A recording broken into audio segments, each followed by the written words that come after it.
Hello, I'm Gino. Welcome to Dazzle TV. It's 5:31 in the morning and it's sunrise here at the Esplanade here in Iloilo City in the Philippines. I'm gonna go on my morning walk. Only take about a 20 to 30 minute walk, but it gets me some exercise in the morning. And today I'm gonna be discussing things that you should know if you're coming here to the Philippines. First thing I'm going to discuss is the weather here in the Philippines. Of course, the weather here in the Philippines, it depends on what region you're going to be coming here to the Philippines. If you're coming to, there's three big islands here, Grupo Islands. It's Luzon, Visayas, and Mindanao. And depending on where you are, of course, there's a variance in the weather, but for the most part the dry season here in the Philippines is from January to June. That's gonna be like the hottest time and less rain. And if you come here from July to December, that's gonna be the wet season. It's gonna be a lot of rain. There's gonna be times when seems like for a whole month it'll be raining, and that's usually when typhoon season also. So just keep that in mind. You know, those are kind of like the ranges of the weather here. Upon your arrival here in the Philippines, what you'll normally get when you get here is you'll get a 30-day tourist visa. That's the common what people get when they get here, and you can extend that for another 30 days initially, and you just have to go to the Bureau of Immigration and just pay a fee.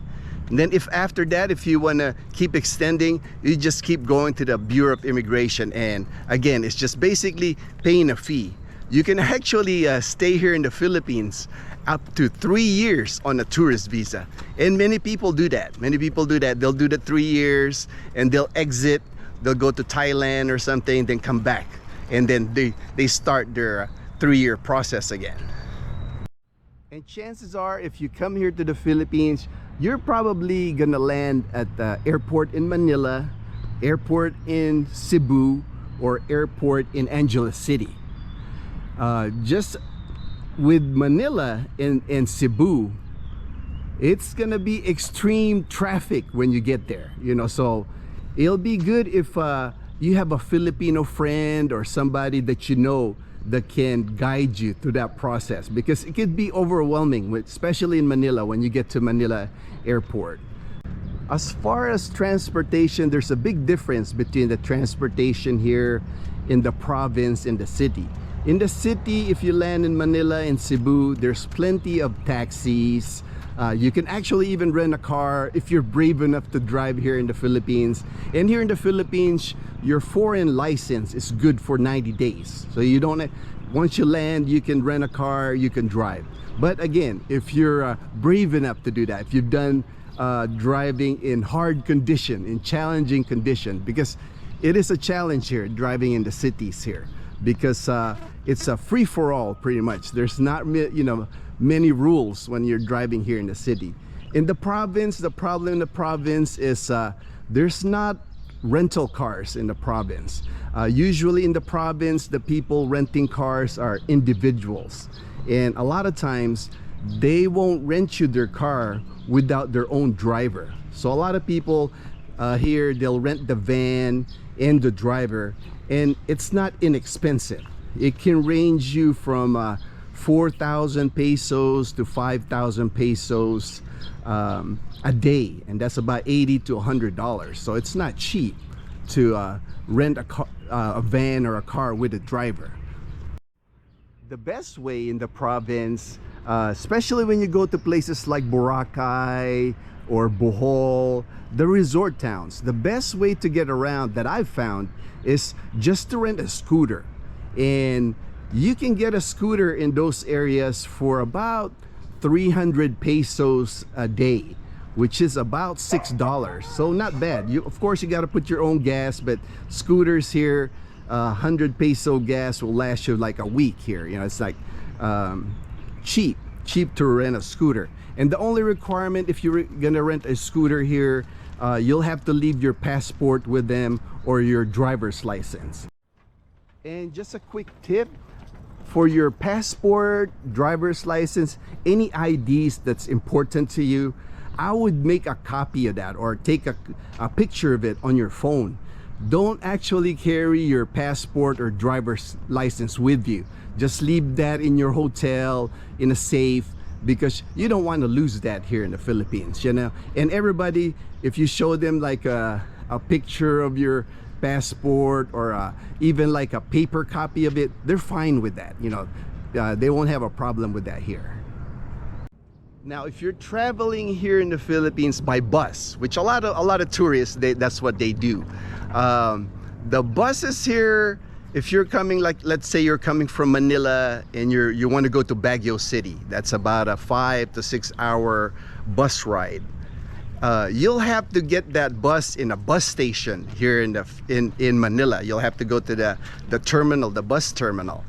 And that could be tricky when you go to the bus terminal, because here in the Philippines, especially during the holidays, people here all go home to the province. Like if you go to the Manila terminal, the bus terminal, and you're going away from Manila to get out of the city and go to the provinces, it's gonna be packed in there, you know. I mean, we're talking some people get there like at midnight and have their chairs and sit down to wait to get on a ticket. So that I would probably advise not to go on a bus when it's the holidays, Christmas, Holy Week. There's just certain times of the year that you don't want to be traveling by bus. Here in the province, it's a little bit easier, because here from Kalibo, from Aklan to Iloilo, you can catch a bus. There's a series bus that you can actually just flag them on the highway by chance. You know, there's really no schedules here.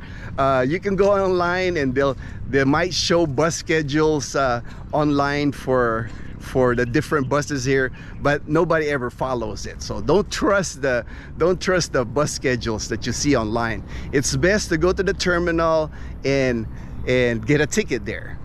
It's just a beautiful sunrise here in the Esplanade here in Iloilo City in the Philippines. Another thing that I've done with Dazzle is we've traveled island hopping. When you're going island hopping on the big ferries, the long, you know, 4, 6 or 12 hour ferries here. That when you have to go on the ferries, my advice is go to the ferry terminal where you buy the ticket a day before. Don't go on the day that you're planning, like let's say you're going from Cebu to Bohol. Don't go there the day of, because chances are they're gonna be sold out. There's no seats on the boat, so it's best to like go there the day before and buy your ticket. And again, you'll see some of the boat companies, the ferry companies, that will post online about the times of their trips. But if you can't reserve it online, that don't really mean anything, because when you get to the terminal, the times will be different times, or it'll say there's a boat coming at noon and the boat doesn't show up till 4 p.m. So it's best to just go there the day before, buy your ticket for the next day, and just enjoy your day wherever you are. That way you're not standing in line getting frustrated. You know, that's just what I've learned. Now when you get to the resort towns, when you get to like places like Boracay or Bohol, and you're considering taking like tours to enjoy the place, my recommendation, what Dazzle and I always do, is we always do the island hopping tour. The island hopping tour usually lasts about 6 to 7 hours. It's basically a boat ride and some snorkeling, and they usually have like a buffet lunch that comes with it. So really good deal. Like wherever we go, when we do the island hopping, we don't spend more than 1,000 pesos for it. So about $18 for a whole day of like fun, you know, boating, snorkeling, eating a buffet, you know, seeing several islands, you know, just a fun day. So that's always been a good deal to do the island hopping tours. As far as hotels in the city, here in the Philippines, if you're in Manila or Cebu, even here in Iloilo City, they're not cheap. Hotels here aren't cheap. You would think they would, but they're not. I'm comparing them like to Thailand. You know, I've been to Thailand several times and it's just cheaper. Hotels are cheaper in Thailand. Here, even here in Iloilo City, my good friend, my best friend from Hawaii, he's coming here in June and he's staying at the Park Inn here at near SM City Mall, and he's paying like 3,500 per night. So that's like $75 a night. So they're not cheap, you know, hotels here. The best deals that you'll get here would be Airbnb. Check airbnb.com. Pension houses, you know, pension houses, you'll have to be actually in the city to look for them, or maybe you can find them online. Those are usually cheaper than the hotels. But again, they're not cheap. Even the Airbnb here at Iloilo City, it's gonna run you, I would say, close to 1,500 pesos a day, a night. So that's about $28 a day. And food here in the Philippines, if you're on vacation, Western food, if you're like still, you know, eating like the Western type of burgers, pizza, it's gonna cost you more here. Dazzle and I were able to save when we travel because we eat the local food. Carinderia, you've seen us eat in the Carinderia. That would save you money. But if you're eating like Western food, it's almost gonna cost you about the same that you spend in the United States. And the last thing I want to discuss would be your phone. Like when you come here, make sure if you bring a phone here that you want to use here, that it's SIM ready. SIM, SIM ready. That all you have to do is buy the SIM here and put it on the phone and it's good to go. You know, make sure you do that. That way you can buy a SIM card here and you can use it here.